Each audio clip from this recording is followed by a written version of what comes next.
Allô? Écoute, j'aurais besoin d'informations sur quelqu'un, d'accord? Et crois-moi, pour que je fasse appel à toi, c'est que je suis vraiment dans la merde.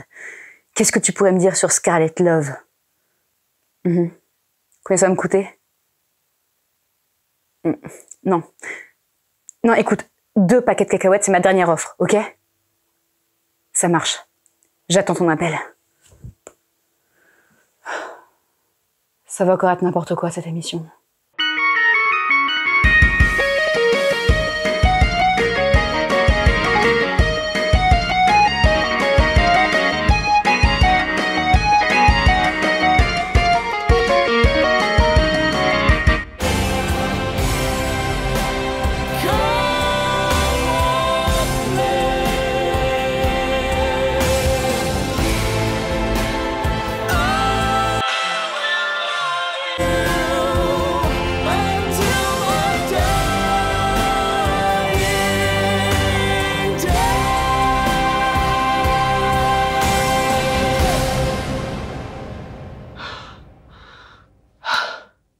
Joyeuse Saint-Valentin! Bon, c'était un super lip sync, mais ça fait genre 2 mois que la Saint-Valentin s'est passée et ça fait 55 reviews qu'on fait sur ce thème. On peut peut-être passer à autre chose éventuellement, non? Désolée, Jean Darling, ce serait contre les règles de l'émission.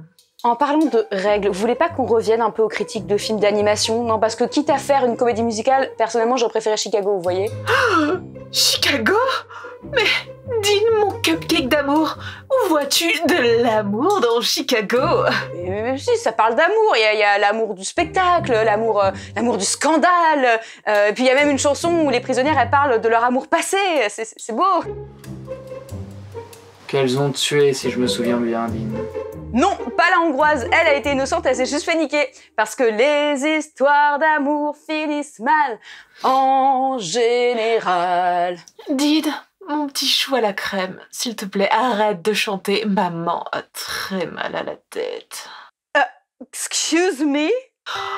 En fait, j'ai trouvé un nouveau film à reviewer et ça va te plaire, ma petite sucrerie d'amour, parce que c'est un film d'animation.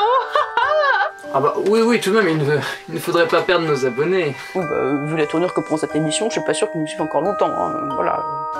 Qu'avez-vous dit, Dean? Rien. Dean, mon petit sucre d'orge, ne t'inquiète pas, ça va te plaire parce que ça ne parle pas seulement d'amour. Ah bon? Oui, c'était un film attendu dans le monde entier sur un couple qui doit traverser de multiples épreuves avant de terminer ensemble, tout ça dans un royaume gelé, mais qui ne manquera pas de réchauffer votre petit cœur. Ouh. Chut. Oh non, pitié, pas une énième version de Roméo et Juliette. Oh. Mais non, je parle bien sûr de la Reine des Neiges 2. La Reine des Neiges 2. J'aurais bien aimé prendre le premier, mais apparemment vous l'avez déjà fait. Bon, qui veut commencer, mes petits choux? Bah, moi? Oui, moi. Allez. Alors, La Reine des Neiges 2 est sorti en 2019 et il est la suite de La Reine des Neiges qu'on ne présente plus. Autant dire que le film était très, oh oui, très attendu.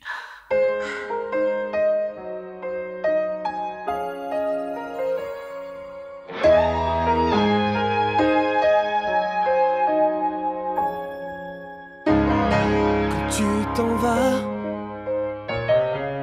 que tu prends un nouveau chemin, je ne suis plus rien, je ressens comme un grand frisson. Je pense à nous, je me dis que tout va bien, peut-être que je me fais des illusions. Je ne sais plus quoi faire lorsque la vie nous sépare. Je suis comme un vieux bateau qui guette la lumière du phare.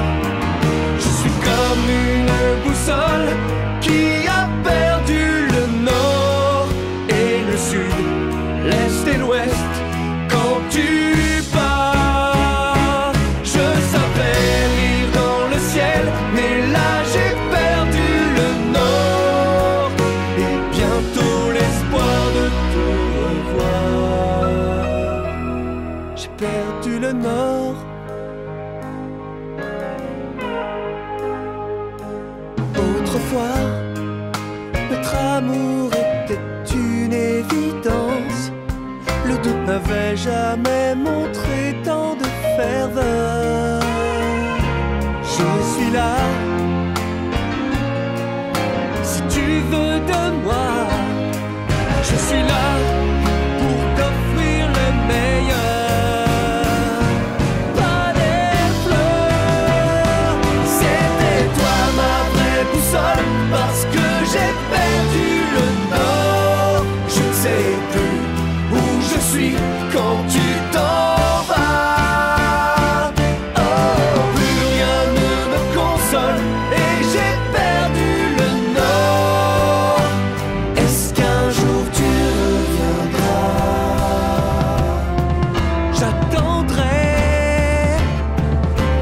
tu verras. Tu verras. Ton vrai chemin, c'est avec moi.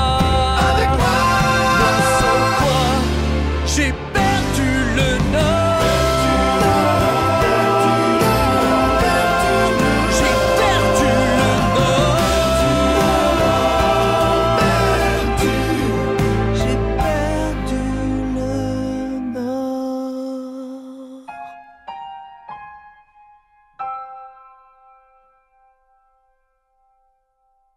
Mais tout à fait, tout à fait. D'ailleurs, Anna et Christophe, je ne suis pas certain que ce soit le couple idéal, mais c'est ce qui le rend justement idéal. Parce que vous voyez, le fait qu'ils ne sont pas faits l'un pour l'autre, mais qu'en même temps, ils étaient promis à un destin, tous les deux. Excusez-moi, un faut que je destin prenne cet appel. Dean, excusez-moi, qu'est-ce que vous faites là? Vous ne pouvez tout de même pas partir au beau milieu de la review. Vous ne nous avez même pas dit ce que vous pensiez du film. Oh, vous voulez mon avis? Vous voulez que je fasse un bilan sur La Reine des Neiges 2? Eh bien écoutez, je dirais que c'est un produit marketing d'1h30 qui est là simplement pour vendre des jouets aux enfants. Par exemple, la petite salamandre de merde, là, qui est présente quoi, 30 secondes dans le film, qui est même pas nommée, qui est vendue 40 balles au putain de Disney Store. Vous allez me dire à quoi ça sert, à paraître vendue à Noël à des gamines capricieuses. J'avais aucun intérêt pour le 1, j'en ai encore moins pour le 2. Les personnages sont plats, l'intrigue est plate. En plus, l'intrigue n'apporte absolument rien à la mythologie ou lore de la Reine des Neiges qui avait été établie dans le premier film. Le qui on entend pendant tout le long du film est insupportable. D'ailleurs, en parlant de musique, ils ont trop essayé de chercher un successeur à Let It Go et ils se sont bien foirés parce que franchement, à part gueuler dans tous les sens, les chansons n'ont absolument aucun intérêt. Enfin, j'ai mal aux oreilles et aux cordes vocales pour les chanteurs. Et le seul point positif que je trouve à ce film, c'est la chanson de Christophe qui est kitsch au possible, qui est vraiment magnifique et qui en plus est chantée par Donald Renew en français, donc c'est toujours un petit plus. Et si vous voulez parler d'amour, eh bien je dirais que Christophe aurait dû finir avec le mec qui élève des rennes. Voilà. Allô? Vous avez les infos? Oui, je les ai. Mais ça n'a pas été simple de les avoir. Du coup, j'en veux plus. Non, on avait dit 2 paquets de cacahuètes. Ok, très bien, mais pas de souci, hein. Je te laisse retourner à tes films romantiques, à tes joyeux Saint-Valentin. Mais ça va te fatiguer à force, hein, et j'en sais quelque chose. Très bien, 3 paquets de cacahuètes, mais vous avez intérêt à me donner les infos tout de suite. Ah, c'est du rapide. Oh.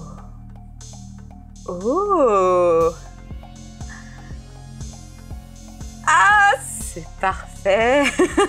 Je la tiens. Joyeux Saint-Valentin! Ah, Dean chérie, tu tombes bien, on allait commencer Titanic? Oh oui, j'adore ce film, surtout quand Rose et Jack se mettent à voler et que soudain...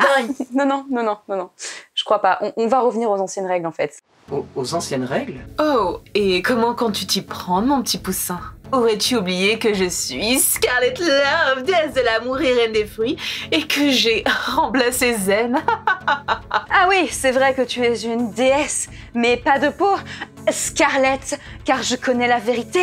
Mais voyons, Dean, comment osez-vous? Scarlet Love est membre des Cieux Productions et... Ton secret, Scarlett, c'est que tu es une imposteur, parce que la vraie vérité de la vérité vraie, c'est que tu t'appelles Arlette Cloves. Quoi? Eh oui, Arlette, un informateur secret m'a envoyé ton dossier confidentiel qui n'est plus si confidentiel que ça. Et de ce que je vois, tu as voulu être l'assistante de Cupidon, mais il ne t'a pas choisi. Comment as-tu eu ces informations? Sa vraie assistante me les a données. Et le secret professionnel alors? Alors Scarlet Love n'est pas déesse des Cieux Productions? Je me suis fait leurrer. Bravo Dean, tu m'as percé à jour, mais ça ne change absolument rien. Puisque Zen est toujours portée disparue, et tant qu'elle n'est pas là, je la remplace. Oh mais oui, c'est vrai. Sauf que L'assistant de Cupidon m'a aussi informé que tu étais engagé auprès du service comme stagiaire. Et devine quoi? Ça fait 3 mois qu'il te cherche. Du coup, j'ai pris la liberté d'en informer ton patron. Oh non, pas le boss, non! Arlette Clove, vous auriez dû vous remettre au travail juste après vos congés. Où étiez-vous donc passé? Eh ben, j'étais en observation pour mieux établir la communication de la société. Et pourriez-vous donc me dire pourquoi est-ce que j'ai retrouvé Mademoiselle Zen dans le placard à fourniture? C'était histoire de me rappeler où je l'avais rangée.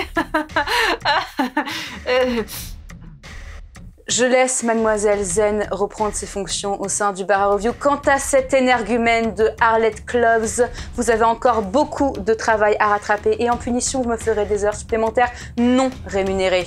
Ah non! Non!